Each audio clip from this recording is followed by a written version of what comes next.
na obisku.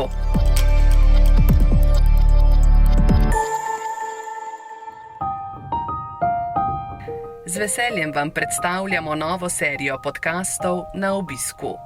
V dolgem vročem poletju vas bomo vsak petek opoldne povabili k poslušanju pogovora z nekaterimi zanimivimi strokovnjaki in člani Slovenskega združenja bolnikov z limfomom in levkemijo. Vabljeni k poslušanju.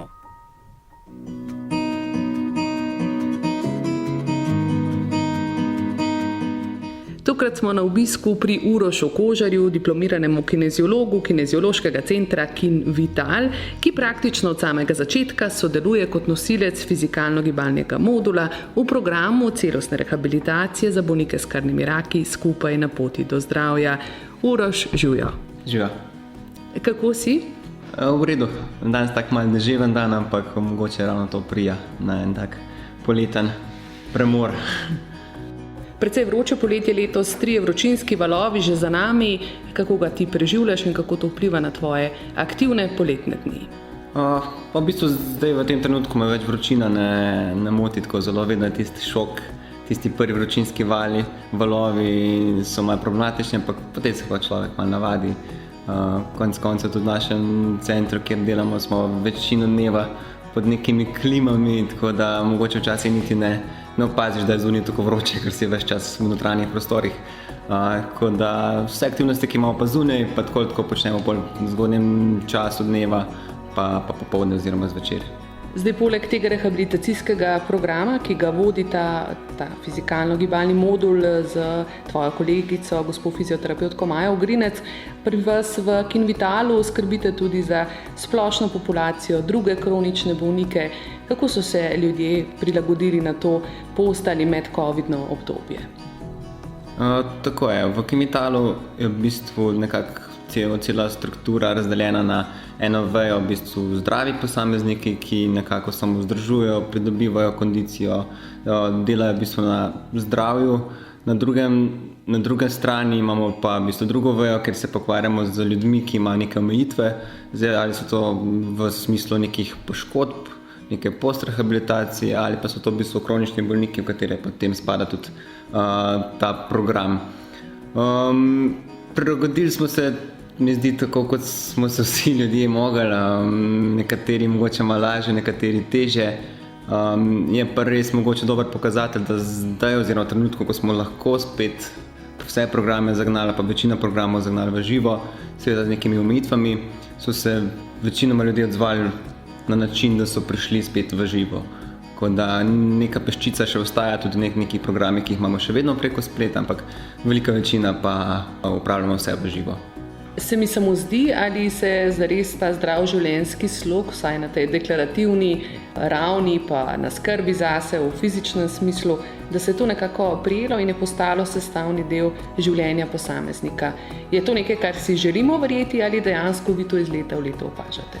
Jaz mogoče gledam to z tega vidika, da ravno ta del telesne aktivnosti, pa zdrav življenjski slog, je v bistvu manko, ki je prišel z napredkom našega življenjskega sloga, tako da v bistvu to je en element, ki naravno manjka, zato ga mogoče moramo bolj umetno dodajati v naš življenjski slog, se pravi z vidika nekih popoldanskih aktivnosti, telesnih aktivnosti, vadb, nekih drugih prostočasnih dejavnosti. Mogoče včasih pred leti je bilo to bolj naravno, ko so ljudje tudi sami mogli biti telesno aktivni skozi dan zaradi služb in tako naprej. Večina ljudi ima sedaj že sedeče poklice in je telesna aktivnost nekaj takega, kar morajo umetno, če tako rečemo, dodajati. Je pa mogoče zavedanje res na višjem nivoju, kot je bilo sploh mogoče v teh krizah, ki pride takih in drugačnih, ali so to zdravstvene, ekonomske, gospodarske. Vedno pride mogoče do tega, da ljudje malo razmislijo o tem, kaj manjka, kaj je tisto najpomembnejše v življenju. In telesna vadba, gibanje je definitivno en element, ki marsikomu manjka in je visoko na lestvici vrednot. Torej praviš, smo se nekako bolj ozrli vase in vsaj približno spoznavamo, da je dan brez ustreznega počitka, brez ustrezne prehrane in gibanja izgubljen dan. Ne glede na to, kako si prizadevamo pri delu, kakšne ambicije imamo, če tega zase nismo storili, je šel dan mimo in je nepovraten. Ja, mogoče na te stvari dobro vidimo šele takrat, ko jih izgubimo. Sploh, že sama recimo ta zdravstvena kriza, epidemija je dobro pokazala v bistvu, da ko nam eno tako enostavno svobodo vzamejo, kot je gibanje, kot je svoboda gibanja, pa če tudi smo to lahko počeli, v nekem trenutku samo znotraj občin, vidimo v bistvu, koliko nam to pomeni, da nekaj takega lahko, da jemljamo mogoče to samoumevno, pa konec koncev mogoče ni tako, ali nas pri tem omeji epidemija, ali pa kakšno drugo zdravstveno stanje, tako da gotovo jaz se šele takrat, ko tega ni, zavemo. Je pa spet mogoče druga skrajnost, ko pa to spet nazaj pridobimo, recimo v tem trenutku, ko spet lahko vse počnemo, pa mogoče spet ne znamo več toliko ceniti tega, pa zelo hitro pač pademo s tisto rutino. Tako da se pa definitivno strinjam, tudi jaz sem mišljenja, da mora biti telesna aktivnost en del v vsakem dnevu, tako da mora biti na urniku skoraj vsak dan, pa ali je to z vidika počitka ali pa aktivnosti. Zdaj ni treba verjetno vsak dan v telovadnico ali na neke organizirane vadbe ali izmislijo na tek in tako naprej. Že tisto, da greš, uporabiš stopnice, da greš peš do trgovine, že take male stvari verjetno sodijo k zdravemu življenjskemu slogu. Tukaj se verjetno začne. Ja, v bistvu večina ljudi mogoče začne na tistih bolj intenzivnih stvarih, kot so neke organizirane vadbe, aktivnosti, ki spadajo mogoče bolj visoko intenzivne.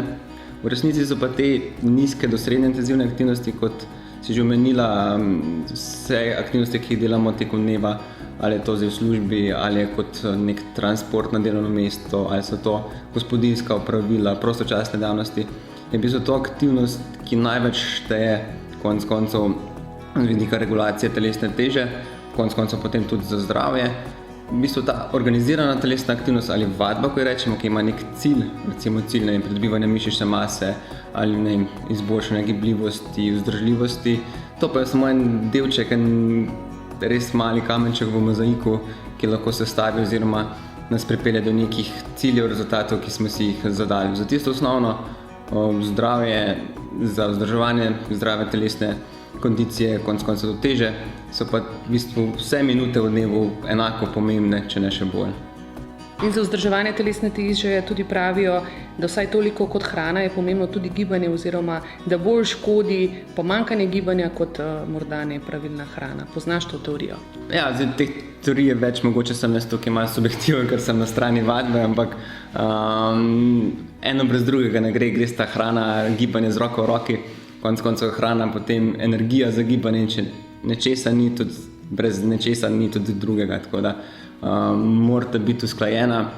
Recimo za neko osnovno prehrano ni treba nekaj zelo delati astronomske znanosti, mogoče če pride do kakšnih zapletov, kjer je treba malo več, ampak kar je bolj pomembno za neko vzdrževanje telesne teže, nekdo, ki se nikoli ne gibe, lahko še vedno suh. Če pa se nič ne gibaš, si pa težko, dobro pripravljen, v dobri kondiciji, za tisto pa potrebuješ vadbo. Tako da vsekakor je za neko celosten vidik zdravja pomembno, da imamo poskrbljeno oba vidika, tako hrana kot gibanje. Uroš, omenila sva diplomiran kineziolog, pa kineziološki center KinVital. Zdaj predstavljam si, da marsikdo pravzaprav ne ve čisto natančno, kaj pomeni kineziološka vadba, kaj pomeni kineziolog, vendarle so to termini strokovni, ki smo jih spoznali in jih spoznavamo šele v zadnjih letih. Ja, res je. V bistvu od leta 2009-2010, odkar ta študijski program poteka na Fakulteti za šport, se je zgodil precejšen napredek. Zdaj v tem trenutku se mi zdi, da so ljudje že slišali, da kineziolog sploh obstaja, kar je že nek napredek.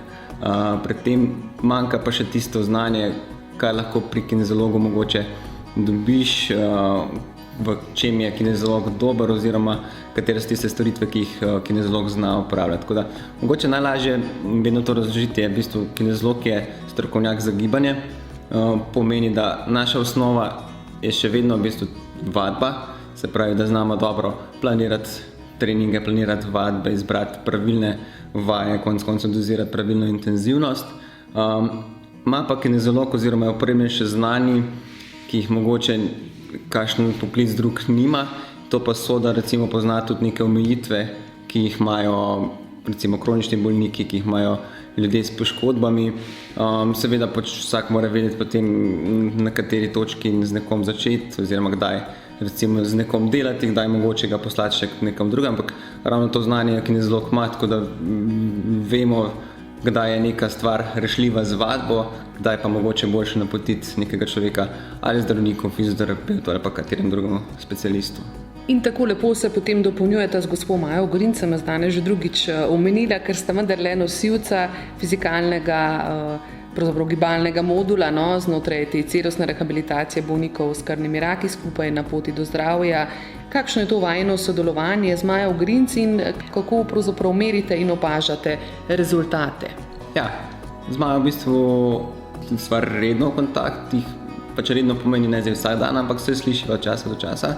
Je pa Maja tisto prvo sito fizioterapeutka, ki oceni, ko pridejo ljudje v program, ali so primerni za njeno skupino, ki je mogoče malce lažja, ki je mogoče malo manj napredna, ampak zelo pomembno, da ljudje pridejo potem na boljše stanje. Včasih pač oceniš, če so recimo bolniki mlajši, bolj sposobni, da pa takoj tisto stopničko prestopijo, preskočijo in gredo mogoče v mojo skupino, kjer izbiramo mogoče malce težje vaje, ker je vadba malenkost bolj naporna, predvsem zaradi tega, da sploh lahko dosežemo neke učinke. Pri njeni skupini mogoče ni potrebno takšne obremenitve nekomu dati, da doseže napredek. Pri posameznikih, ki so po moji skupini, so pa že toliko sposobni, da rabijo večje dražljaje, da recimo dosežemo nek napredek v moči, v mišični masi in tako naprej. Bi bilo recimo škoda, da bi zadrževati se skupini, če so že primerni. Se pa z Majo slišiva za kakšen nasvet, za kakšno idejo, mogoče za kakšen trening, sploh zdaj, ko z vadbo preko videa je težje biti ustvarjalen, je težje v bistvu neke nove stvari, sploh ker doma nimajo ljudje pripomočkov. Tako da je pa Maja tista, ki naredi na začetku meritve, na koncu in potem oceni v bistvu napredek vsakega posameznika. Da malo pojasniva za tiste, ki tega programa morda ne poznajo od blizu, zakaj sta pomembna dva strokovnjaka, v gibalnem smislu. Gre pravzaprav skupine, v katerih se je zvrstilo v teh 4 letih skoraj da 200 ljudi, in so stari pod 25 in tja do čez 70. Ja, že če imaš v skupini samo 2 posameznika, je potrebno vadbo prilagoditi, malenkost individualizirati. So pa to ljudje, ki imajo s sabo prinesejo različne omejitve, različne težave, tako da mogoče je kakšna težava bolj naslovljena strani fizioterapeutke Maje, da tudi mogoče še kakšno drugo besedo oziroma jih lahko usmeri v kakšne terapije. Medtem ko pri meni se delajo individualizacije predvsem strani, če imajo kakšne težave ali pa kakšne manjše gostote kosti, da imajo težave s hrbtenico zaradi ali bolezni ali pa zaradi samega zdravljenja, in se to enostavno lahko potem v sami vadbi prilagodi, tako da si hkrati mogoče nekdo ne škoduje, ampak lahko še vedno dobi dober držaj in dobro vadbo, učinkovito vadbo. Zdaj, kolikor je meni znano, so ljudje strašno zadovoljni na teh vadbah in jih radi obiskujejo in je tisto, kar jih še pravzaprav privlači, tudi ko je program 6-mesečni že končan. Kakšni so tvoji vtisi, kaj pa tebi povedo, na kakšne izkušnje naletiš in kaj ti je v resnici pri delu s temi bolniki največji izziv? Ja, se mi zdi predvsem vadba, telesna aktivnost, dobro tudi še z enega vidika. Mi so danes omenila, recimo, da zdravje se stalata prehrana pa telesna aktivnost. Pri telesni aktivnosti pa pride velikokrat na plano tudi ta družbena plat. Se pravi, za neko zdravje, za celostno zdravje je pomembno tudi, da ima človek, da imamo ljudje neke kontakte, da imamo so ljudi, s katerimi lahko delimo neke izkušnje, in to se mi zdi v bistvu 1 ura vadbe idealna priložnost, kjer se malenko sprostijo, delijo kakšno izkušnjo, povejo kakšne težave, mogoče konec koncev tudi za 1 uro odmislijo težave, ki jih imajo. In na tak način se nekako zaključi tak en krog, v bistvu ta celostne rehabilitacije, tudi recimo psihološki modul, ki ga imajo. Mogoče tam neke stvari slišijo, pa je tukaj lahko šele predebatirajo, premeljajo, povejo, kaj si mislijo in tako naprej. Tako da je gotovo v bistvu to en del, mogoče imajo tudi zaradi tega najrajši, pa raje telesno aktivnost, ta modul, ker je mogoče malo bolj sprostilen. Sem pa tudi že pred leti, ko smo začeli s tem programom, sem imel marsikakšen pomislek. Konec koncev prihajajo tukaj ljudje, bolniki z različnimi diagnozami in sem se tudi jaz spraševal, kako jim lahko konec koncev pomagam. Na koncu sem ugotovil v bistvu, da jim najbolj lahko pomagam s tistim, kar znam, se pravi z vadbo, da poznam njihove omejitve, da jih usmerim, kaj lahko sami naredijo tudi doma, se pravi ne samo enkrat na teden pri nas, jih opremim v bistvu z nekimi informacijami, kako lahko sami poskrbijo za telesno aktivnost, se pravi za ta del zdravja. In tudi se mi zdi zelo pomembno, pa tako stvar, na katero sem ponosen, to, da v bistvu večina ljudi, ki konča program, si želi nekako nadaljevati ali z nekimi informacijami, da jim povem, kako naj zdaj sami nadaljujejo doma, ali pa imajo željo, da se vključijo v katerega izmed naših ostalih programov in na ta način v bistvu nadaljujejo s tem, kar so začeli. Pravijo tudi, da telesna vadba, če pa pretiravamo, da pa tudi pomeni lahko stres za telo. Tako kot vsaka stvar je v določeni meri je učinkovita, je zdrava. Vedno, ko se gre v ene ali pa druge skrajnosti, je vsaka stvar pač lahko tudi nezdrava oziroma neke posledice za sabo nosi. Tako da ja, tudi to je en takih glavnih stvari, ne samo, da mi tisto uro vadbe na teden oddelamo, ampak da se vmes tudi pogovorimo, ali je sprehod v trgovino to že šteje kot tisti 30 minut vadbe na dan, ali bi mogli malo hitreje iti. Se pravi, da jim poveš, da jim povem, da sprehod nažalost ne šteje kot vadba po tistih smernicah, kjer bi mogli recimo 30 minut na dan vsaj telovaditi, ampak šteje kot tiste nižje intenzivne aktivnosti, ki lahko vplivajo, se pravi na telesno težo, na porabo energije, hkrati morajo pa še vedno tisti drugi element, malo bolj intenzivne vadbe. Potem pač frekvenca, kolikor na teden, da je treba zadostiti vsake mišici recimo 2-krat tedensko držati, da lahko sploh napreduje in tako naprej, da recimo da se zavejo, kje je tista meja, kar lahko, oziroma minimalne standarde, ki jih mora doseči, da lahko sploh pričakujejo neke spremembe, pa seveda, da je to dolgotrajen proces, da ne gre v teh 6 mesecih, ampak da se še to nadaljuje potem tudi naprej skozi leta. Zdaj s to aktivnostjo nam strokovnjaki pojasnjujete vedno znova, kako pomembna je v sklopu zdravega življenjskega sloga za zdravje na splošno, potem pa so obdobje v življenju ali situacije, ko je seveda še pomembnejša. Ja, definitivno. Sploh v tistem nekem aktivnem življenjskem obdobju, recimo tam od nekje 20 do 50, mogoče tudi dlje, je v bistvu obdobje, kjer mi gradimo neko osnovo, ki jo nesemo tudi seveda pol v starost naprej. Predvsem mogoče to pomembno za tiste starejše bolnike. Na neki točki pač naše telesne sposobnosti začnejo padati, je pač naraven proces. Ne pomeni pa to, da se vdamo v usodo, ampak se da z varno ali pa zelo enostavno vadbo tudi na te procese vpliva, da se upočasnijo, mogoče celo zaustavijo na neki točki, da lahko tudi v bistvu v tistem tretjem življenjskem obdobju zelo kakovostno živijo. Tudi našem recimo programu so ljudje, ki so že starejši, pa še vedno, ne vem, imam zdaj v mislih enega gospoda, ki še vedno, ne vem, hodijo etape slovenske planinske poti, pa po Jakobovi poti še vedno zdaj 2 dni skupaj spijo zunaj pod milim nebom. Tako da ni nobena stvar nemogoča, seveda pa treba to nekaj tudi vložiti. Ni dovolj samo želja, ampak tudi seveda, da tej poti sledimo. Povej, Uroš, koliko te zdaj ovirajo te televizijski prenosi iz Tokia, kako to vpliva na tvoj aktivni vsak dan, si kaj prikrajšan, ker ne moreš fizično denimo tekati po gorah, telovaditi, hecam se malo, skratka spremljaš olimpijske igre? Ja, seveda spremljam, nekako te to ostane, hočeš, nočeš, te zanimajo te, pa dosežejo te informacije. Je pa res, da sem malo zaradi takega tempa, tudi svojega načina življenja, malce težje lovim te prenose v živo. Definitivno pa zjutraj zvečer pogledam vse rezultate in sem vesel vseh uspehov naših športnikov. Ker konec koncev vrhunski šport je zelo pomemben tudi za rekreativni šport, za navadne ljudi, za rekreativne športnike, ker nekako vlečejo ta voz. In če imamo mi dobre vrhunske športnike, veliko rezultatov, dobrih rezultatov na svetovnih tekmovanjih, to samo spodbuja v bistvu rekreativne športnike, da se ukvarjajo s tem. In nasplošno neko kolektivno dobro, kar okoli športa, smo pa vedno vsi veseli, nihče razdeljen, ne? Tako.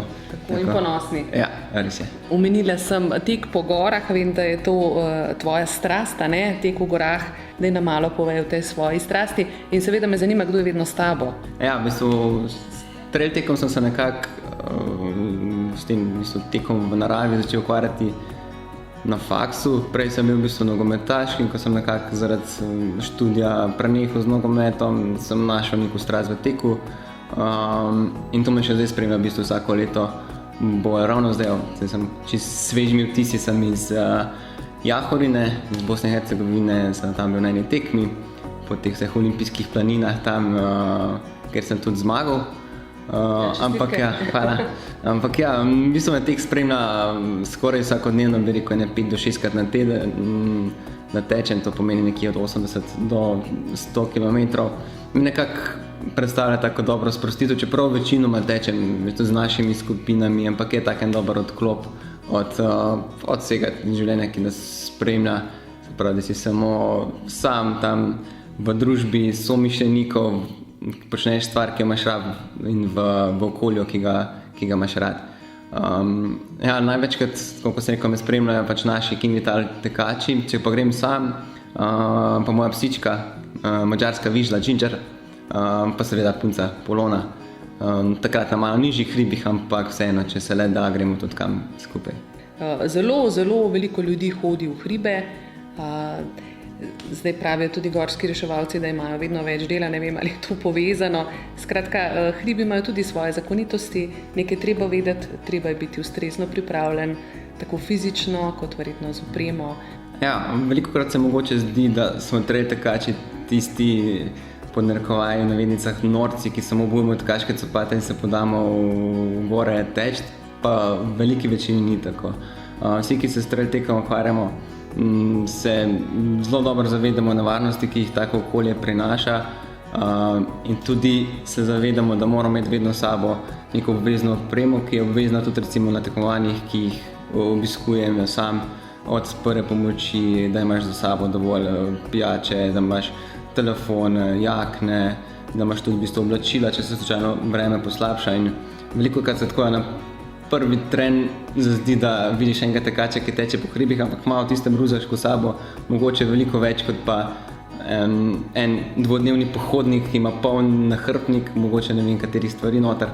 Ampak ja, kot si že omenila, je tako hribolazenje, pohodništvo doživlja nek razcvet vedno bolj, je pa vedno tako, da več ljudi, ki se z neko stvarjo ukvarja, več je tudi možnost, da bodo se ukvarjali s tem ljudje, ki mogoče ne poznajo še teh zadev dovolj, kot da je tudi naša naloga, tudi mi med tem, ko organiziramo tudi svojo tekmo, trail tekmo Julian Alps Trail Run, veliko vložimo na to, da v bistvu izobražujemo ljudi, da ne samo na tekmah, pa tudi ko hodijo v hribe, ko trenirajo, ko tečejo, pa ni treba iti na visoke hribe, tudi če nižje, da imajo s sabo to obvezno opremo, da poskrbijo za varnost, konec koncev, da obvestijo vsaj nekoga, kam grejo teči, da se potem, če se karkoli zgodi, konec koncev je to tudi dejavnost, ker se lahko kaj zgodi, kakšen padec z vingležnja in da potem veš, koga obvestiti. Kje ljudje, ki jih to zanima in ki so verjetno ustrezno tudi fizično v kondiciji, dobijo informacije, ki se vam pridružijo? Tako, mi s King Vitalom največ tečemo v bistvu po Ljubljani, v zavetju Rožnika, Tivolija in pa hkrati v Domžalah ob Kamniški Bistrici. Vsak se nam lahko pridruži, najdete pa vse informacije na spletni strani kingvital.si in pa imamo tudi v bistvu posebej stran za tekače, ki je pa tečem.si, kjer je pa spletna stran namenjena samo informacijam o teku, o stezicah, o opremi, poškodbah in tako naprej. Z namenom ste si s Polono zbrala prav v Vižlo kot ptičarko, kot zelo aktivno psičko, pa verjetno kakšen buldog morda ne bi bil za vajin dom? Ja, sicer nekaj je bilo prigovarjanj, debate in pogovorov. Polona, vem, da si je na začetka začela francoskega buldoga. Ja, prav buldoga. Prav buldoga, ja. Pa tudi, ko smo jih srečevala, recimo na Šmarni gori, pa je vedno kada, veš, se lahko grejo, se grejo kar hitro. Rekel, če bomo imela vsa, sem rekel, sem se je zaželel v madžarsko vižlo in sva pol tudi kakšno leto, pol dve, po moje čakala na legla. In po nekem trenutku je prišel SMS, da obstaja leglo in si se moraš v trenutku odločiti ali ja ali ne. In takrat sva rekla ja in zdaj je v bistvu z nama že 2 leti, več kot 2 leti in nama ni žal, no, da sva si odločila za njo. Čeprav to tako energično pasmo. Prav ta energična pasma rabi tudi energične, aktivne ljudi, ne?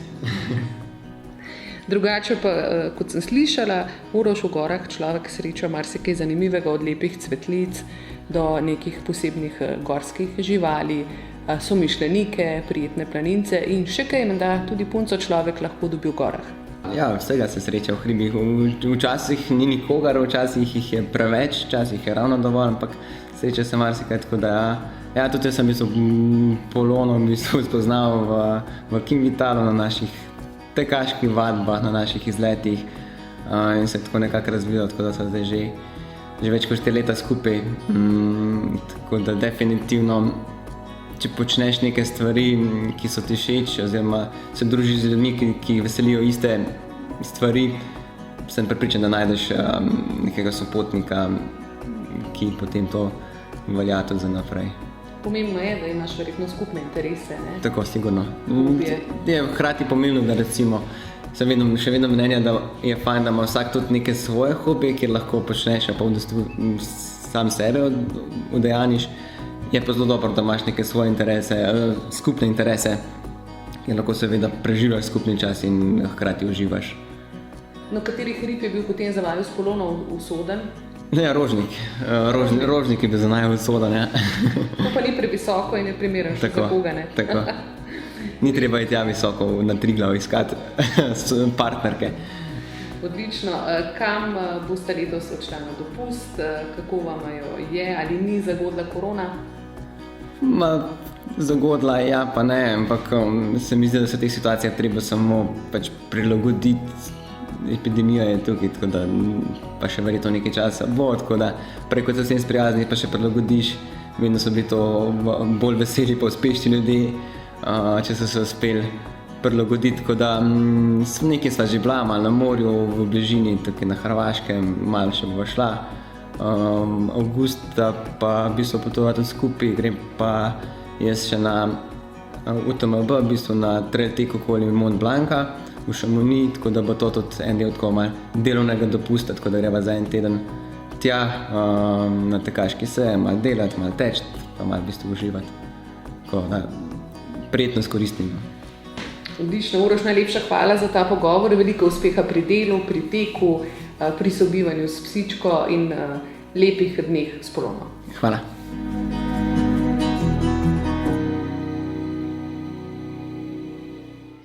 Slovensko združenje bolnikov z limfomom in levkemijo se na obisk povabi spet prihodnji petek ob 12. uri.